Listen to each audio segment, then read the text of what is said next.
We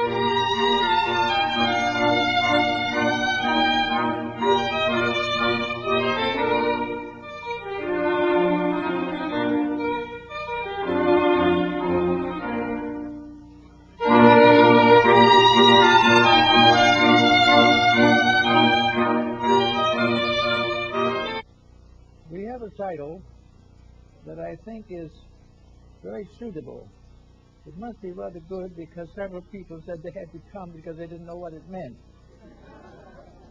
In other words, success is the accomplishment of the necessary.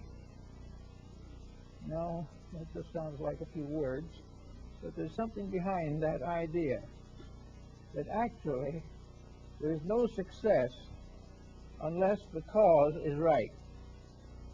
To succeed in a cause that is not right is not success. Therefore, in all of our thinking, we have to work to understand the world we live in and the laws that govern it. Now, for instance, we know that the child coming into life begins to learn some ordinary things from the family, and this might be considered the home school. Beyond that is kindergarten and grammar school. Then comes high school. And then comes the university. And then, for that matter, education ceases. But there is one other school beyond the university. And if we betray that school, we're in great trouble. The Rosicrucians call this other school the College of the Holy Spirit. And all education fails unless it leads in the end to the realization of the spiritual foundations of human society. We are now suffering from the result of stopping our education before we reach the College of the Holy Spirit. We think we are here to achieve material success. There is no such a thing as material success that has any meaning. It is simply whether we are comfortable or uncomfortable on the journey through life. The most important thing is the journey, not the comfort. And we've been working too long on the problem of the comfortable way of passing through 70 or 80 years. This is not what was intended or the reason and proper cause of life. Therefore, it seems needed, or at least useful, to devote a little time to the study of this problem. Actually, to begin with, then, let us remember one very interesting thing. The school of the Holy Spirit is the school of nature. It is the school of the immutable laws and principles that govern all things. Whether we want to or not, we are in that school. Some are trying desperately to play hooky, and the result has been difficult all the way along. Others do not know that the school exists. Some deny that it exists. But the unknowing and the denying all lie down in the same earth. There is no achievement, no security, no success apart from the experience of adjustment to universal procedures. Therefore, in this emergency that is now arising in the world, it is especially important and useful to become aware of something of these causations with which we must all work. Now, to begin with in our little problem, we are going to start with the idea of the great text of nature. And the great text of nature in this case will be the text of human nature, because we are part of that division of nature which is concerned with the maturing of humanity as a group or a class of creatures. The school of the Holy Spirit, as it relates to mankind, therefore, is a school based upon tradition, observation, as Bacon says, and experimentation. The greatest cause of our delay and difficulty is our refusal to accept the evidence that nature provides. We consider the human evidence very important. Natural elements are evidence, something to be avoided if possible. But in this problem, there is no avoiding the facts of life. So we begin with considering the problem of nature as the final teacher. Now, humanity exists in this world as a result of three basic conditions, circumstances, or realities which are undeniable. These things are unchanging, immutable, and must be obeyed. And those who are born to obey are not born to change the laws of obedience. We are all dependent upon three bestowals of nature: air, water, and food. These are the fundamentals of material existence. There is no avoiding them. We can live only a few hours without air. We can live only a few days without water. Maybe we can live a month or two without food. But the physical life of the individual is geared to these necessary allotments which nature has provided. Therefore, the most precious things in the world are these basics. These are what we must depend on from here on. We must depend upon these nature's benevolences forever and ever, or as long as we exist in a mortal state. So we begin to say, are we taking the greatest possible care of these commodities? Are we measuring success in terms of acceptance and obedience? Or are we trying to use success as a term to describe ignoring the universe of which we are a part, ignoring the laws and principles upon which we live for existence? Well, let's see, what are we doing with water? We are making a great sewer out of it. We are using it as a repository for all the waste chemicals of nuclear research. We are doing everything we can to burden it into the future. We are sinking nuclear material into the oceans where we are perfectly certain that the containers will ultimately corrode and the material will be thrown into the ocean. Everywhere we are perverting the element of water. We are using it without any consideration for its essential meaning. We are not protecting it. We are not wisely guiding it. We are using it to receive the sewerage of a great human structure. We are also using it for the waste of all our industrial and research and scientific procedures. And water is a little bit difficult. We also know that water does purify itself by cyclic terms if we give it a chance. But when we burden it more than it can carry, water becomes a danger. And in many parts of the world now, we are struggling to survive the misuse of the water element. Then we come to another one that's very important: air.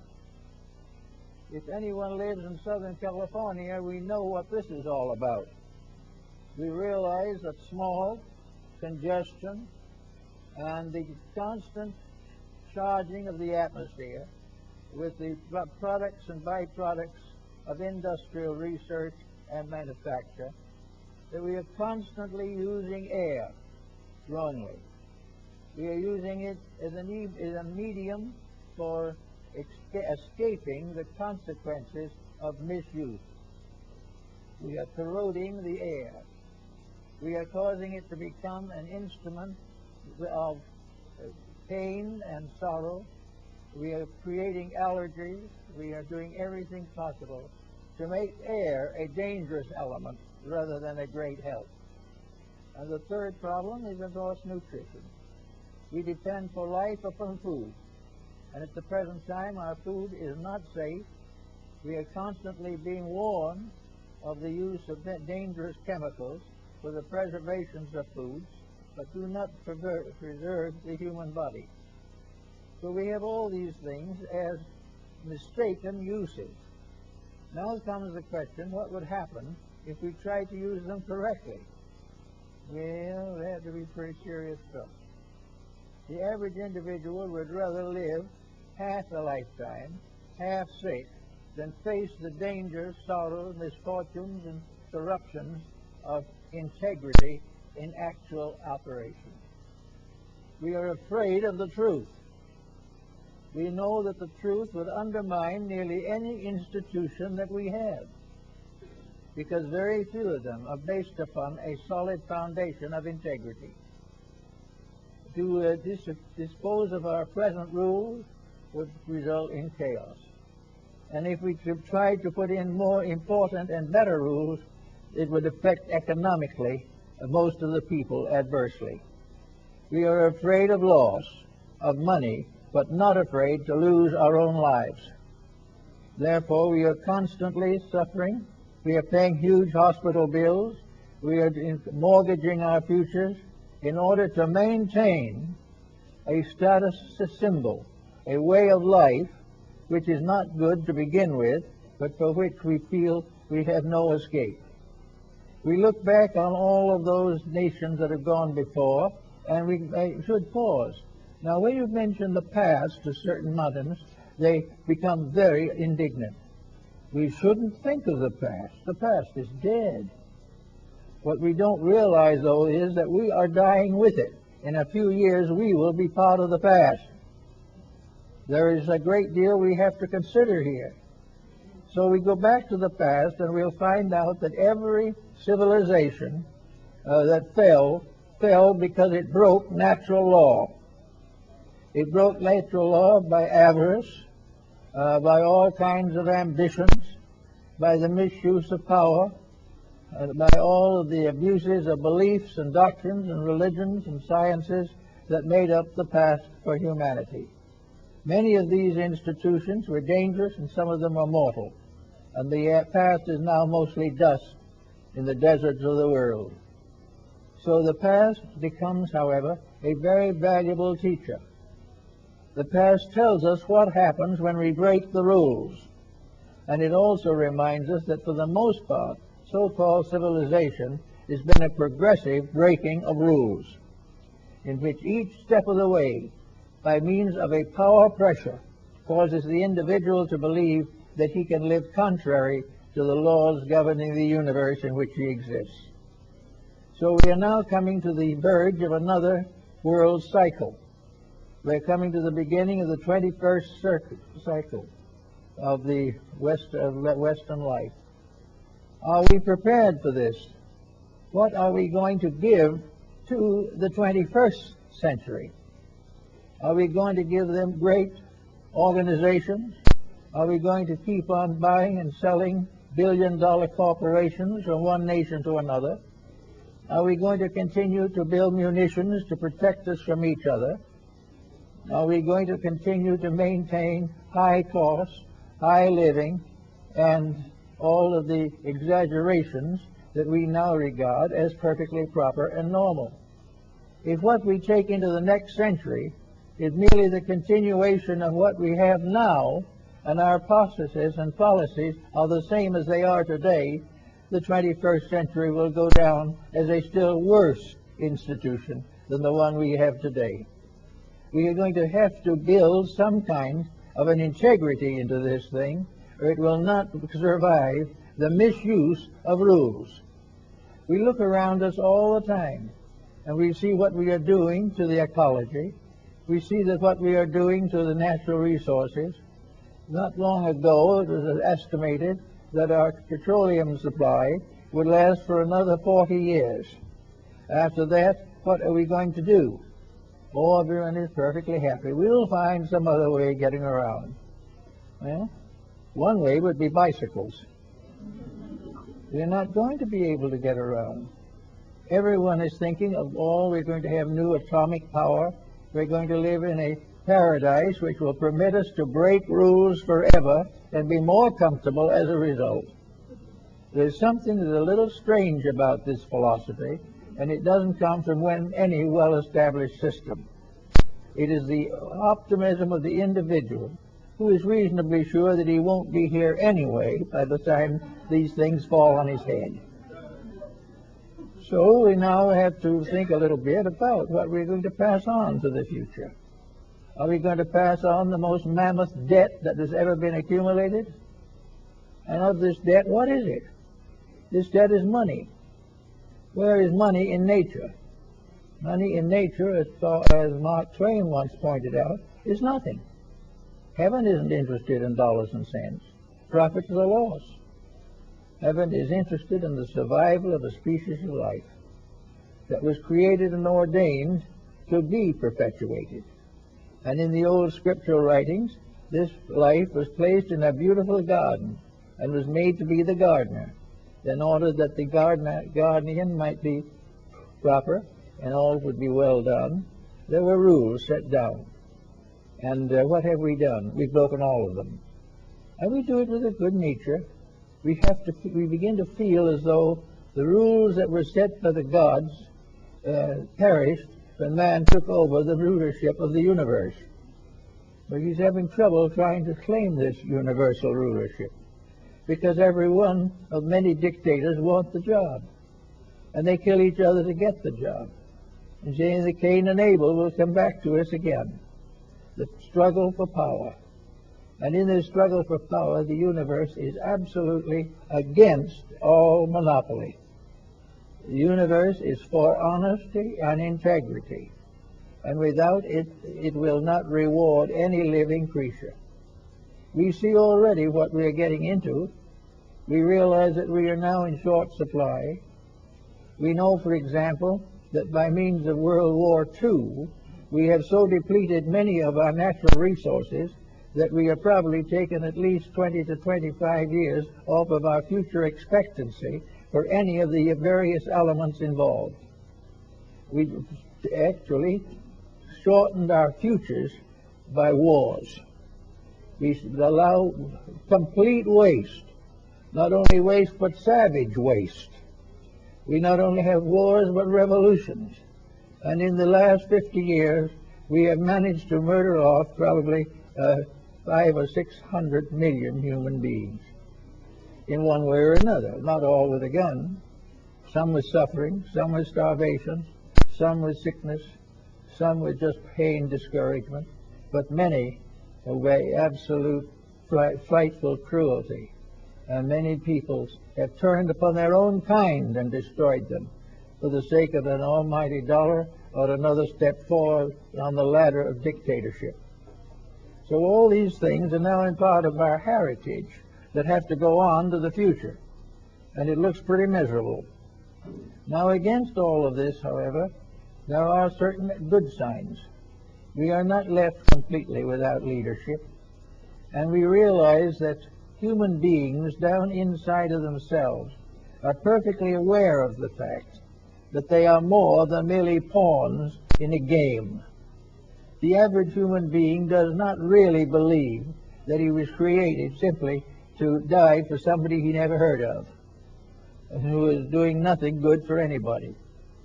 We all want to see a better world.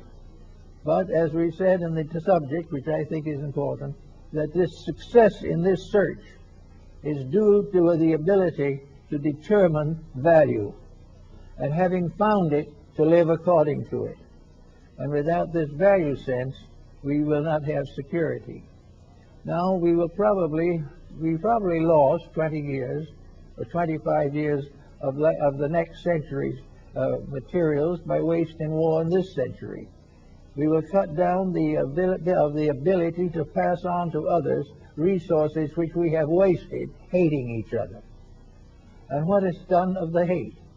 They all have gone to sleep in the earth, and nothing remembers them or remained of them but sketchy history, which is subject to constant revisions. So we have no foundation here for any particular security. Now we also, however, are terribly afraid. We are desperately fearful that if we make any major change in our policies, it will result in impoverishment. We are quite certain that in order to maintain the high standard of living, we must continue the present processes. But actually, we are not maintaining the high standard of living. We are maintaining the high standard of dying. We will probably be among the richest in the graveyard, but they will not do much good to anybody. Now, we are afraid definitely to change these various monopolies, industrial, financial, and political, for fear that would cause our standard of living to be reduced. We will not make so much money. We will not have so much say politically. But what will we have security doesn't seem to interest anyone. For the reason I think very few people have ever had any kind of security. We have inherited the miseries of the past and are planning to pass them on to the future. And with these miseries, the great hope is that we're going to have a big time while it lasts. This is the secret of the success of cocaine and heroin. No future, but a big time right now. Here our young people are doing the same thing. No one is really thinking about solving problems.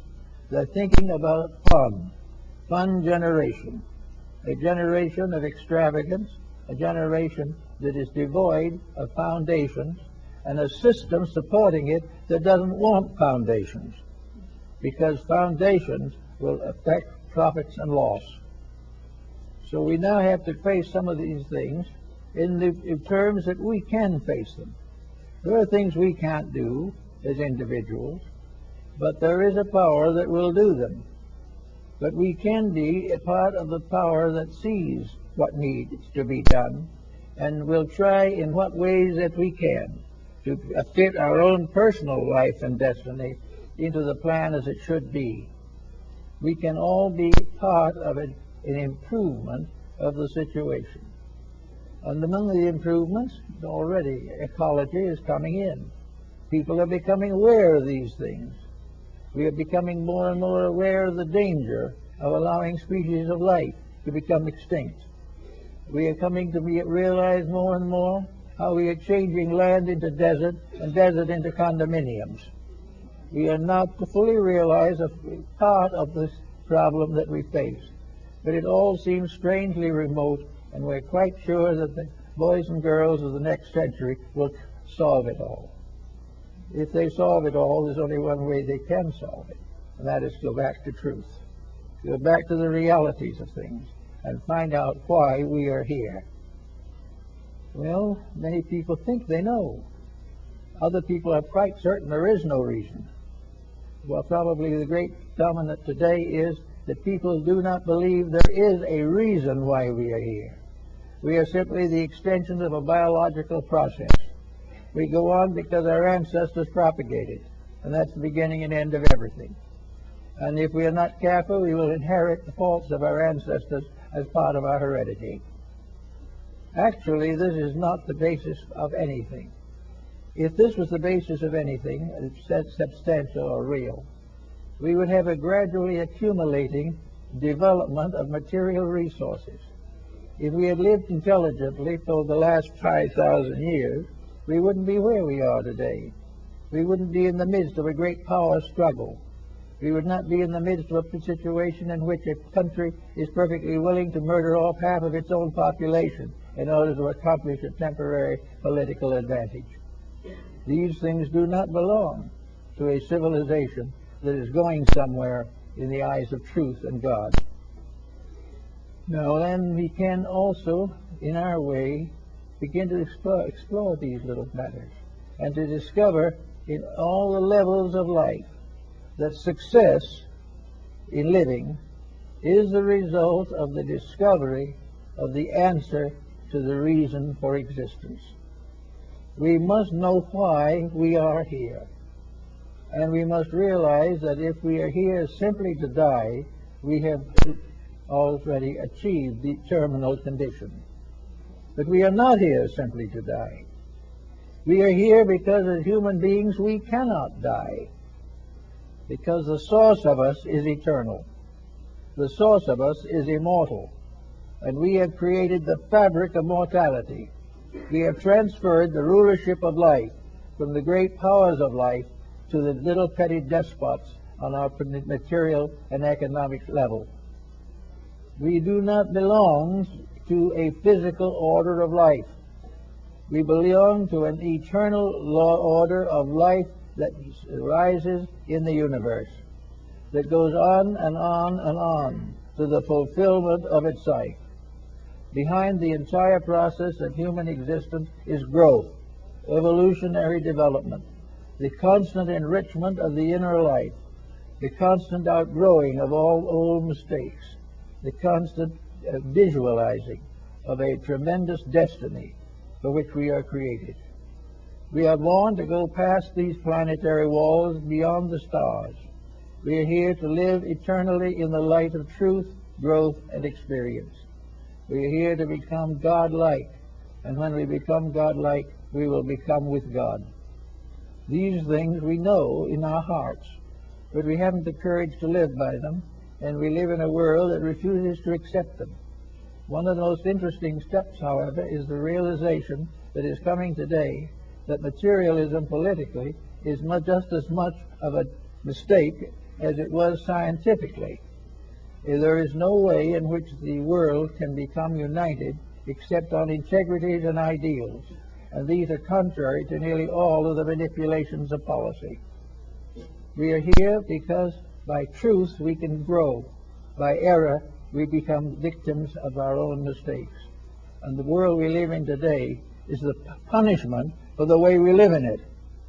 We have to face this. And to do this, we've got to begin to think a little more. But it's nice to read in the papers now and then, as recently, that there's a stirring in things, that there is a sudden recognition that old policies are not working. There's a recognition that the martyrs of the past, particularly the last 40 years, are really the heroes. They died for principles, and the thing that came and took their place without principles is a tragic disaster. Everywhere, integrities are beginning to show.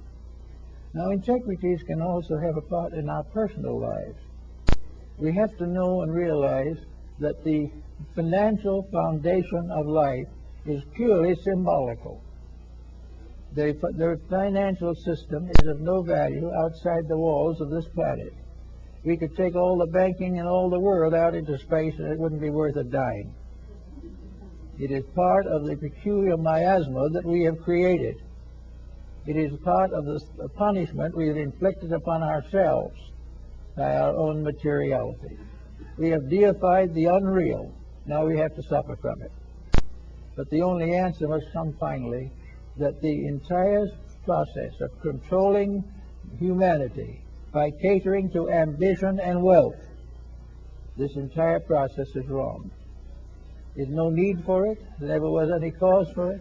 And all it did was take a beautiful garden, a world that was made for our joy and peace, and turning it into a vast concentration camp in which it is filled with the sorrows and miseries of people who are fighting they do not know for what, winning and losing they know not what, and go forward into the unknown, hoping for a better destiny without changing the causes of their own troubles.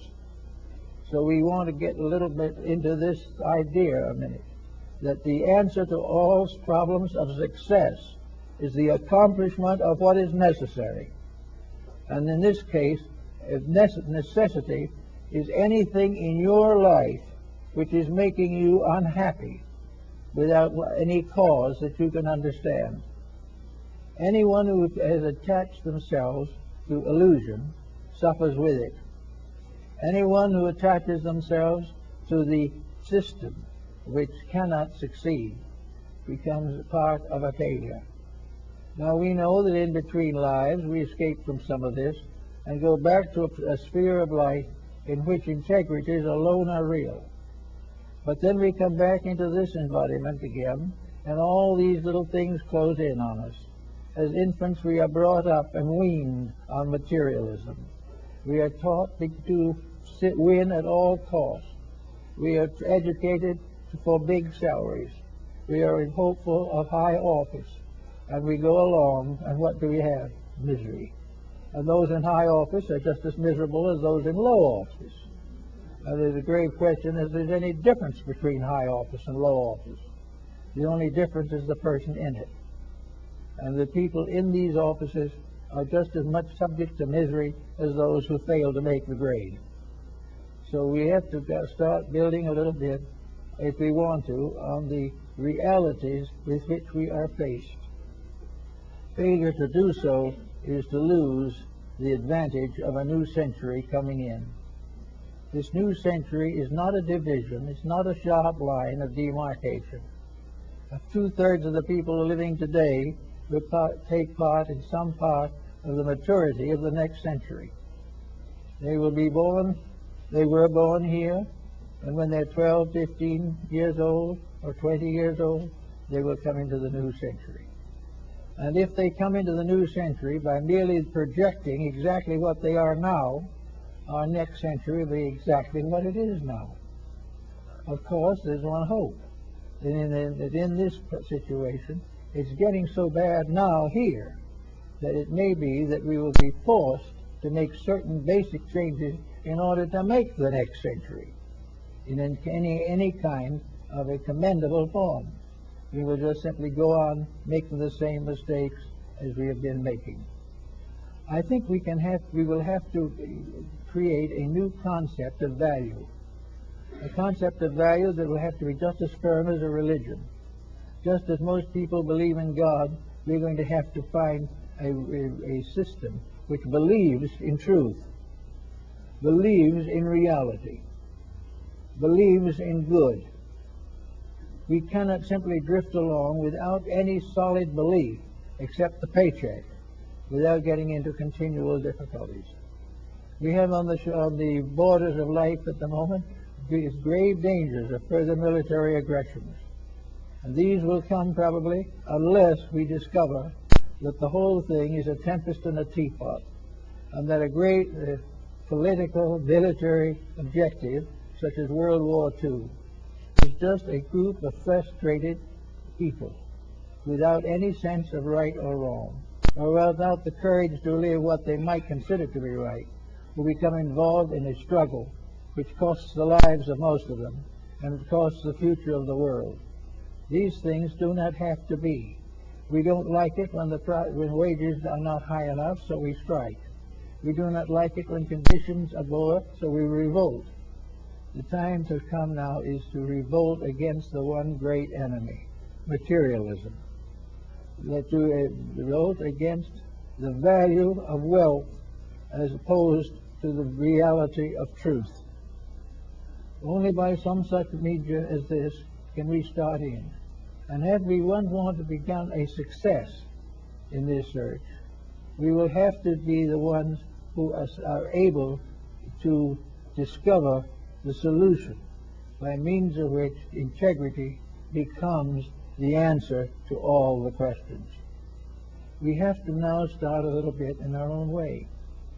Now, we're not going to be in such a bad shape if we do something about it.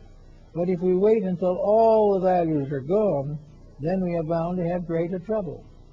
Wood is a good material. We're wasting it by the millions of square feet. But wood is replaceable. Trees grow again if we don't take the land away from under them. But we're doing that too. We say we can replace them, and then we cut down thousands of feet of them to build another town. We are not careful of these things. But with a little luck, some of these processes can be changed and adjusted. When gasoline is gone, it is gone. There is no way of doing much to it.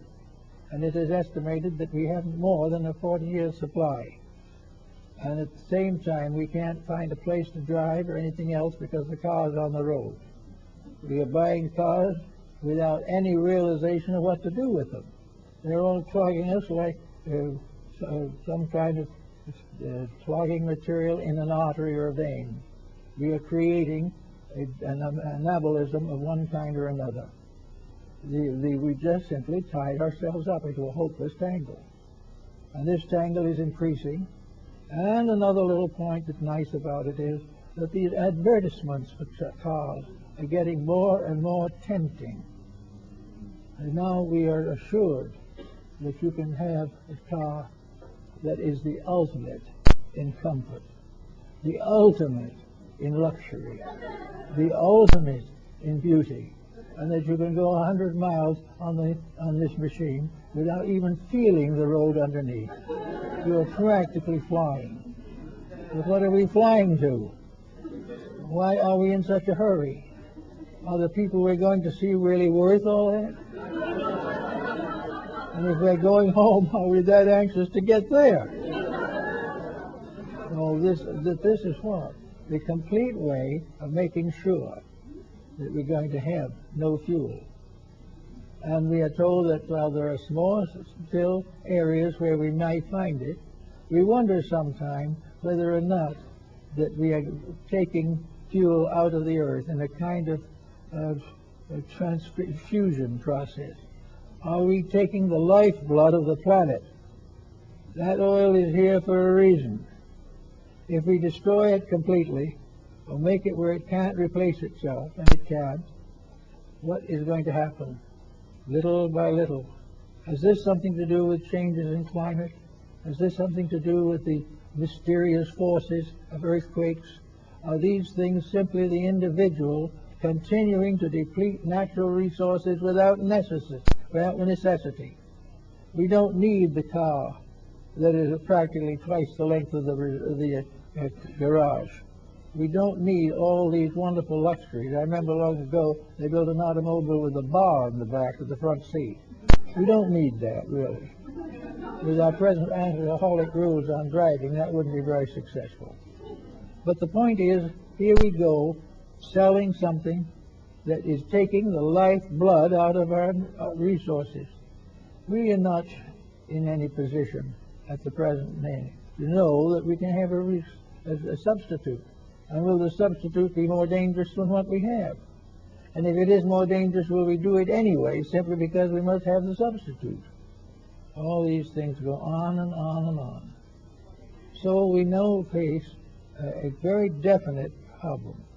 We look forward to a new century in which many of these problems should and could work out to the advantage of all mankind. But they will not work out unless the people who move into the 21st century have a different basic attitude toward life.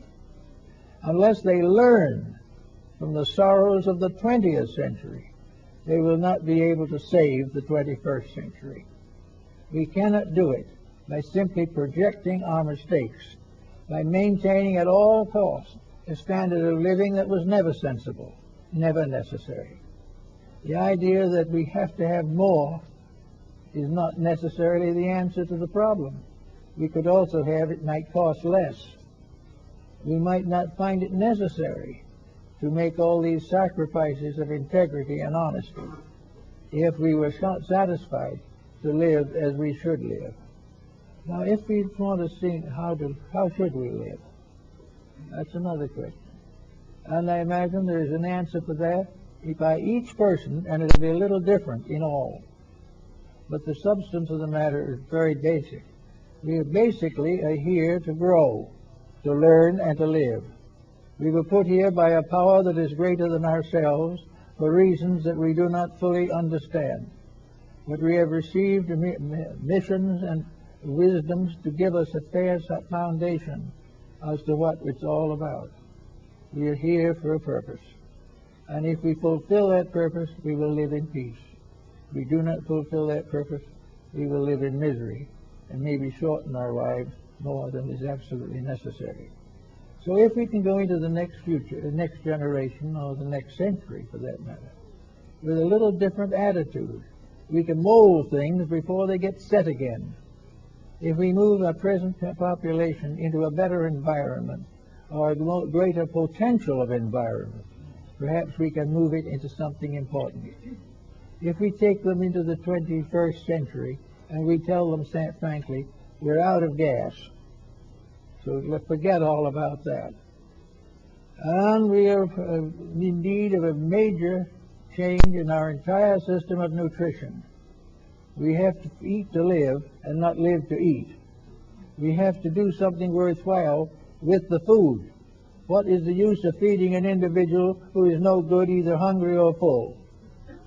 The time has come when food is part of the material necessary for growth. It is not simply a luxury. It is something that we must use in order to do something with life. To feed something that is doing nothing and going nowhere is not part of nature's plan. Nature wants things to be used to advance the causes of life and to advance the realities of life. And if we will advance these realities, we will be protected. We also will find when we go into the next century that there is nothing reasonable about war. What is the use of it? What does it do? It is a continual scourge upon the face of the earth. It is constantly devouring resources. It is shortening the pages of history in order to take care of modern grudges. And what is behind it all? Ambition. The individual struggle for power. The struggle of the individual who really can never have more than an important monument in the graveyard. No one can win. The great world conqueror goes down to the dust with the humblest of his victims. So why start it in the first place? Why should an individual who is short of life spend most of his time trying to be better and become in the end too tired to live? So all these things are part of the question of what is success. And we know that finally success is actually the final discovery and application of the laws of what is necessary. Necessity is the great need, and this necessity is for peace, for friendship, for fellowship, for understanding. It is a peace that can never be justified by the struggles and confusions of our present life. In the 20th century, we lived the most dangerous life and the most dangerous century in the history of mankind. There is no proof that the 20th century really picked us up into a higher standard of consciousness. It simply made us more money conscious, and it subjected us to the grabbings of ambitious rulers and potentates of one kind or another. So we have to get ready for this. So let's see now how we're going to do this, a little bit of it. First of all, we can prevent the further escalation of cellular mistakes. It is not necessary for anybody to drive a brand new car every year for the rest of his life. And there is no need for the ones he has left behind to clog the streets and roads of every country on earth. There is no reason why it should be any different with a car than it was with a horse and buggy. When you bought a good horse, you used it. You were good to the horse. You took care of it. You made sure that it had all its needs. And if it got sick, you sent for a veterinary. Every time a horse didn't feel good or needed a new shoe, we didn't take it out and trade it off. We got it fixed up and put it back. And in the course of time, our children and our children's children loved that horse. And the old Betty lived all along and finally went out to pasture. All these things were very simple and couldn't cost much. But now that would be terrible. Oh, we have no time for things like that. And that brings another problem. What have we time for? We have no time for anything, particularly hard work. That is a very descriptive figure. Why do we have so little time? Well, because there are so many things to do. One of them is to spend 4 hours a night at the television. That is really changing the course of history for the worse. Then we have other things. We have telephone calls that go on for hours every day. We have trips here and trips there. We have all kinds of social conflict. We have all kinds of political conferences. We have almost everything you can think of except a little rest. We don't need any of these things. They are taking the time which we should be used doing something of permanent value. We should not be getting rid of the children by sticking them in front of television. All of these changes must come.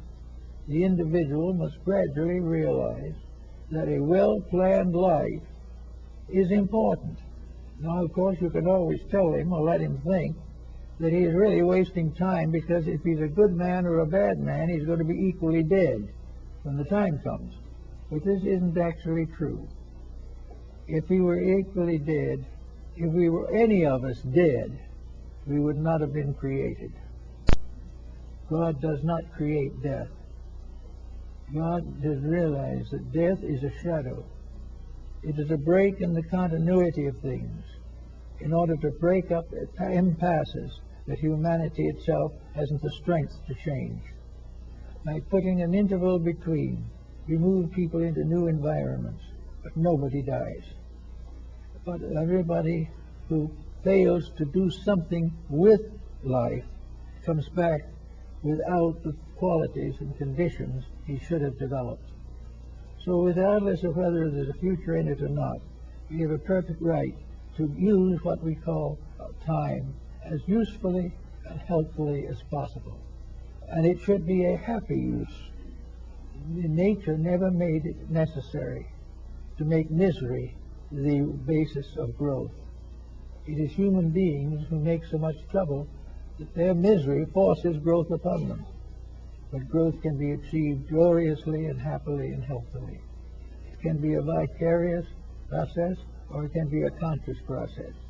But whatever it is the opportunity to be a little more tomorrow than we are today in essential values.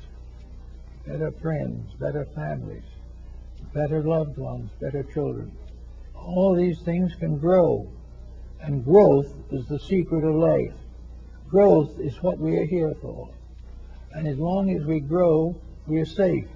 If we stop growing, it becomes necessary for nature to give us a swift kick, because growth must go on. And if we do not voluntarily grow, then we must have it forced upon us. If we grow vicariously, we also have to realize the dangers of being unhappy because we're not doing the things we wanted to do.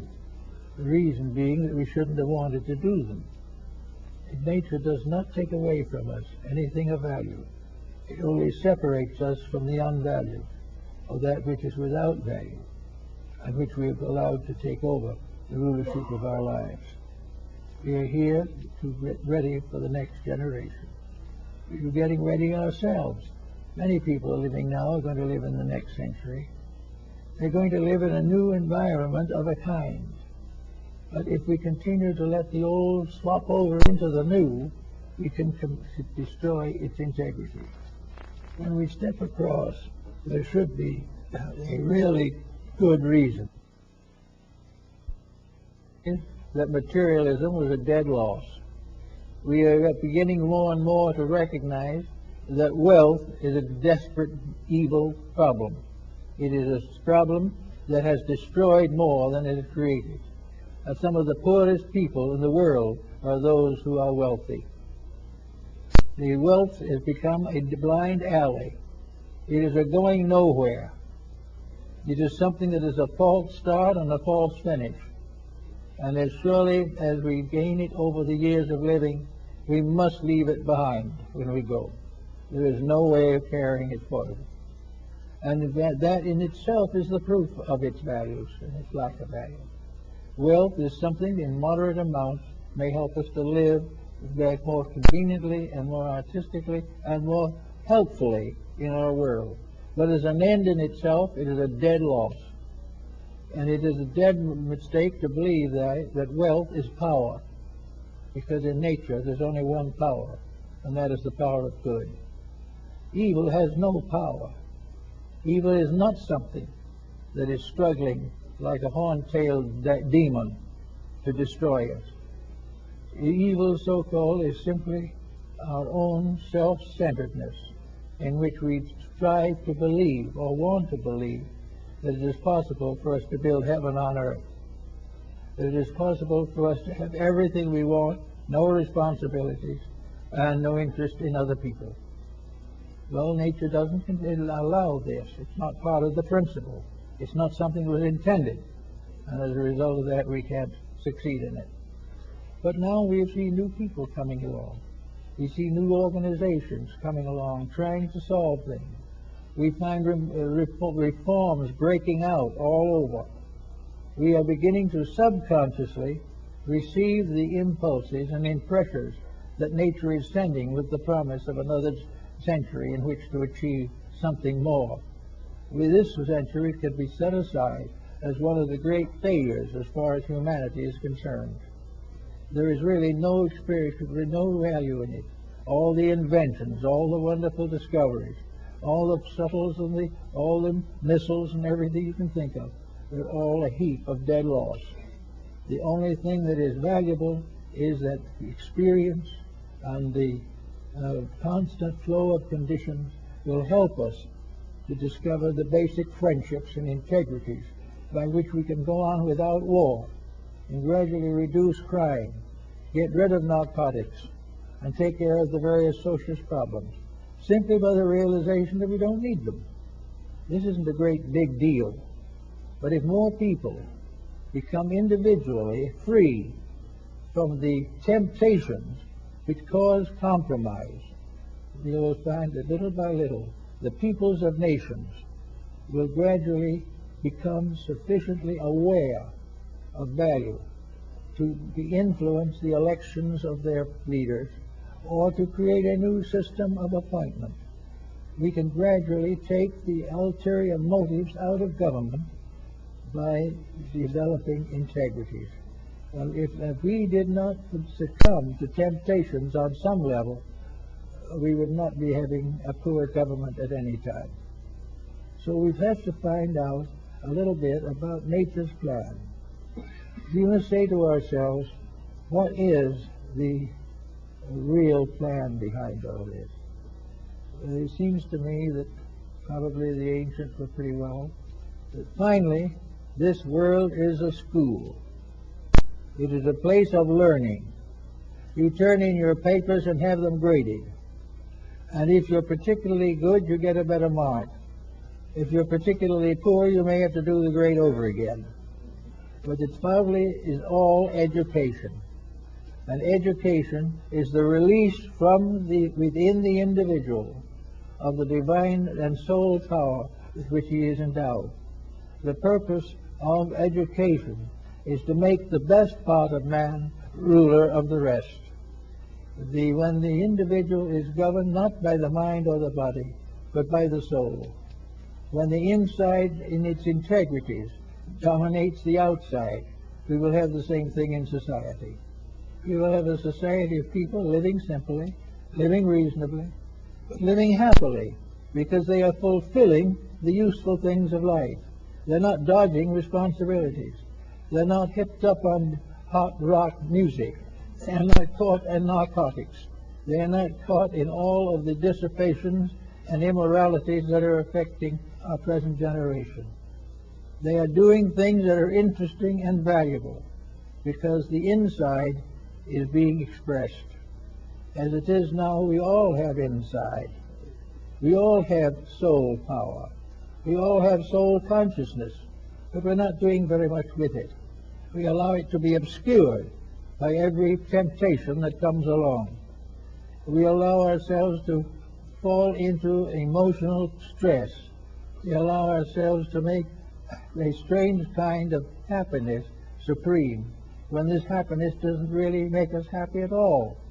No one is happy because he's intoxicated. Actually, it is defiance, frustration, indifference. It is the realization or belief that there are no values in life. There are values in life and always have been. And it's not until we recognize these values that we will begin to live safely. And it is very important at this time that each person begins to control and direct. He must say to himself, what makes me happy?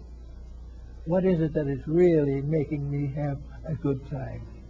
And if we find out that we are happier after we have 3 or 4 drinks, then we know where our problem lies. And we know that it's going to be there until we cure. And we also know, as I've tried to tell a number of alcoholics, that if that is their problem and they pay no attention to it, they must face delirium tremens and the misery of a terrible death. It's a little so-called happiness, which is nothing but an escape mechanism was sold to the person with a miserable period of living, in which he is trying to escape and forget himself. It would be much better for all concerned if he remembered himself, and remembered his potential, and did what he could to build up something out of it all. So all this false and phony happiness we talk about is not real, is not making anybody happy. Homes are at very low ebb, business is at very low ethics, and government is at very low knowledge. Everything is a little bit off. Nothing is And why should we therefore build a vast structure to perpetuate that which has failed? Why should we vote enthusiastically for the continuation of a condition that has been wrong and out of mode for hundreds of years? Why are we trying to maintain what the Roman Empire gave up as a bad job? Why should we make the same kind of mistake that left nothing but pyramids in the sands of Egypt? Why should we go on right on with the same type of fighting and discording that we had in Europe in the Renaissance? Everybody out for everybody. Religious persecution, political chicanery, economic injustice. We use these terms from just as much now as they were then. We've got to change this. We've got to make it better by gradually becoming masters of our own lives. And one thing we can do, every one of us, is to take our own life and chart it. We can begin with the realization that if though there be 1,000 who fall upon the right hand, and 1,000 may fall upon the left hand, the just man shall not be moved. If we do what is right ourselves, we are not responsible for civilization's mistakes. But we can be right as we try. And the moment we are right, we begin to contribute to the rightness of others. Once we get ourselves set up in the proper position, we can contribute to the well-being of all those we come in contact with. So we are not really selfish. No one is selfish because he's right. No one is selfish because he tries to live proper principles. He is selfish if he tries to take on the rights and privileges of other people, when that is the one thing he doesn't want. What he wants is that the integrities of nature shall take over the government of mankind. This is what is necessary. This is the thing we need desperately to develop. So we say that this is part of the new century, that the century there is evidence coming. There are more groups arising now interested in mysticism and these problems than ever before. For once in the time of, certainly in modern times, we find references to mysticism and idealism and parapsychology and other things in the academic field. We find more and more the universities reaching out. Why? Because they can't stand it either. They don't. I've talked to a number of educated people, so-called. They're all miserable. They haven't found anything that's an answer. They find that they are hollow, that the mother, who is a good parapsychologist, doesn't know what to tell her children, that the man who is way up in physics doesn't know what to do when his own son becomes delinquent. These things have no solution on the level of the era. They must be solved on a higher level than they are caused. We must hear the answer is to be better on principle and integrities than the question. And this is quite possible. And it is coming. I think we will find that there is more movement in this direction in the last 10 years than there's been in the previous 100. We are all searching for something better. It is no longer a disgrace to admit that we don't know. It is a disgrace, however, if we don't know, to have to admit we are doing nothing about it. So there is something to do. That's what we've been trying to do for years, and what I think other people are working with desperately to help people to recognize that we are individually responsible for keeping the principles we know to be true. And then as far as possible, we will keep these principles in a kindly manner. We will not condemn the rights of others, but we shall so live that other people will see the advantage of our beliefs. We will prove by our own lives that we are working with the plan instead of against it. And as the time goes on, more and more will come. And this thing that the communists refer to as the masses is a strange term. But the masses is a name we give to anybody who isn't in public office. We give it to anybody who is part of the great working population of the world. The masses, whom we are sometimes a little worried about, sometimes we're a little frightened about them, but anyway, the masses. This is the problem. The masses themselves must be the ones who change the situation. The masses are the ones who are still untouched by wealth. They wish they had it. They do anything, maybe commit crime to get it, but they have not been completely infected by it. And in this case, they can be used very well, because the simplicity of the masses is an integrity. This great mass of so-called untutored may be merely a term to mean the great mass that has not been spoiled. They have not the sophistication. They have the hunger. They need a rope over their heads. They need funds for their children. They need a job. Many of them want a better education. But they are basically the human beings who have a realization of what is absolutely necessary. They are the ones that have suffered most from political power. They are the ones who have suffered most from religious tyranny. And they are also the ones, perhaps more than any else, who have suffered from the downgrading of their estate by their own fellow human beings. Therefore, I think that somewhere in the masses that will not answer again to the cry of socialism will come to recognize that in their keeping is a great possibility of bringing about some of the changes that we desperately need. A good father and mother with 2 or 3 children may not have much money, may have to struggle, maybe lose a job, but they are the ones who can be the salt of the earth. They are the ones who have every reason to want to be better. And if they can find a way of being better, they have to prove that they will be organizing better to put forward the new course of life than all the intelligentsia put together. So if one great thing might be that the rise of the masses of people in trouble, people in sorrow, people in need, that this tremendous mass, making up 9/10 of human beings, will find that the great need is for their improvement. That the time has come when the Christian faith shall apply to the little people, when the power to do right becomes the one power that the poor still have. It is quite possible for the poor and those who have less to recognize the possibility of bringing about the great changes that we so desperately need. At least we hope that something of that nature will produce the changes that must come one of these days. So we want to try to understand that the answer to the problem is to recognize the need to stop what hurts and start moving toward what heals. There is no use trying to fight out the pressures and problems of the past.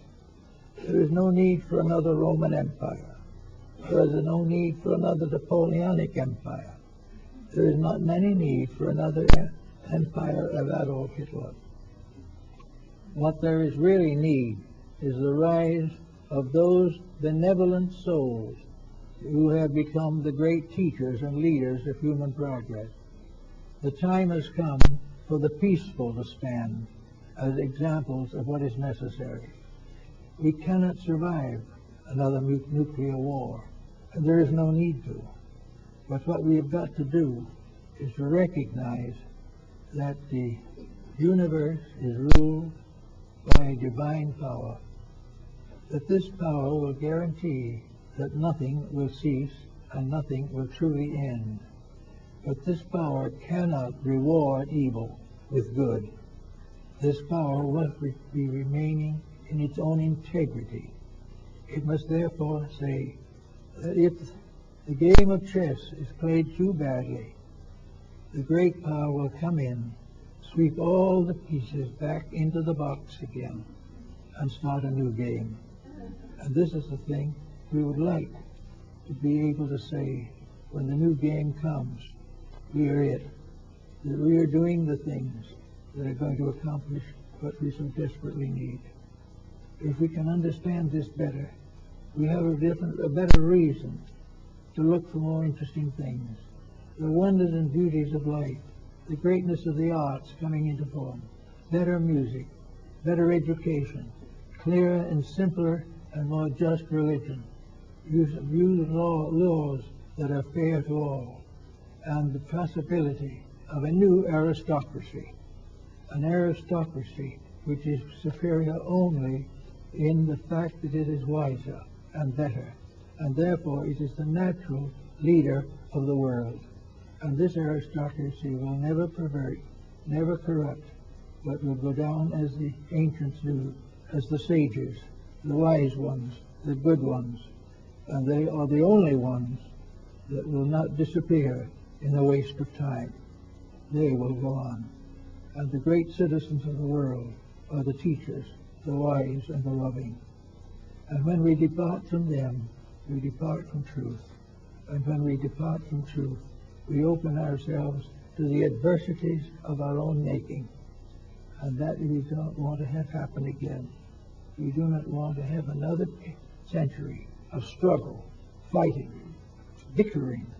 What we want is a century that grows up where friendship, love, and kindness become the great powers in the establishment of human relationships. Well, that's it.